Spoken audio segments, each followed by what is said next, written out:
One of the things that I have never understood since the movies came out, not just the movie, but the string of movies with the sequel movies, is the hate for Rey Skywalker. And a matter of fact, I'm going to go through 5 reasons why Rey is in fact a Skywalker, and we all just need to get over it.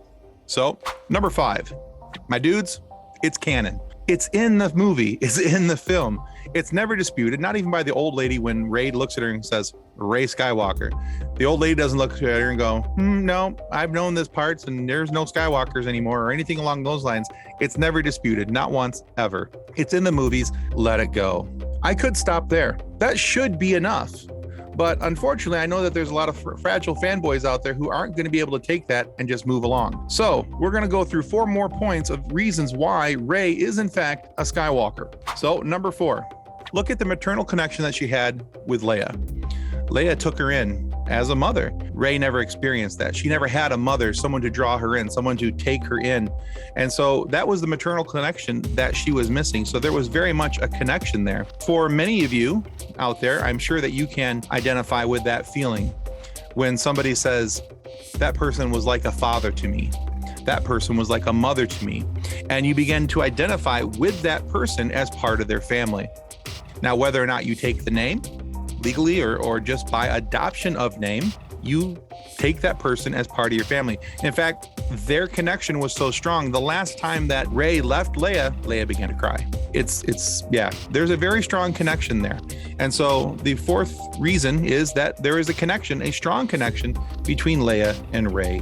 Number 3, yes, it is not a blood connection. That's obvious. She's not a Skywalker by birth. She is a Palpatine by birth. Their connection, although there is the maternal connection with Leia, there's also a Force connection with Luke and Leia. Matter of fact, we go to the end of the movie, The Rise of Skywalker, which the movie title alone should give you a hint, right? I mean, come on. The Force Ghost at the end gives the approval. The Force Ghost of both Luke and Leia, watching her tell the little old lady that, yes, I am Rey Skywalker. There's emotional connection. There's a Force connection. There is the personal, maternal connection. Again, Rey is a Skywalker.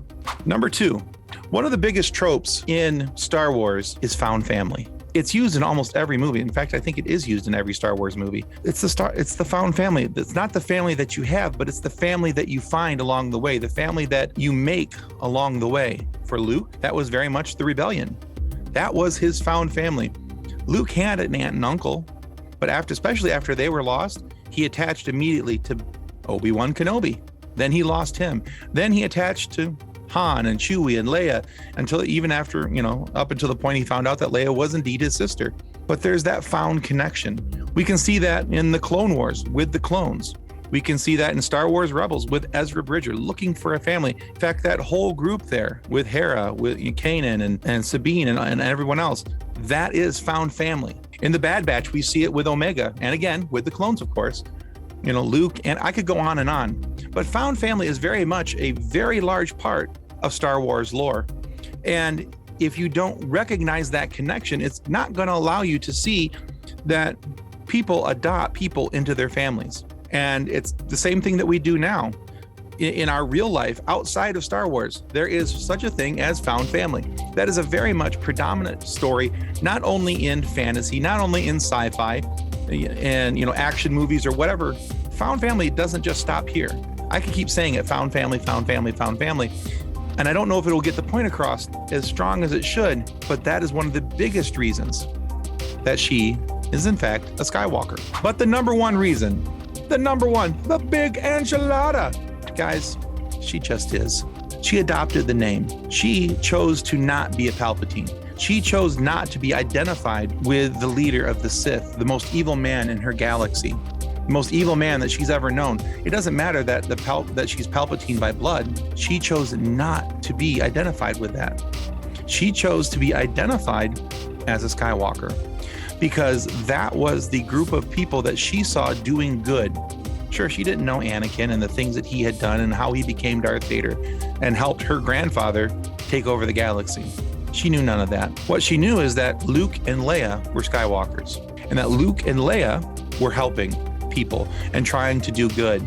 She knew who they were and she knew what that name meant to her. And really, isn't that what it's about?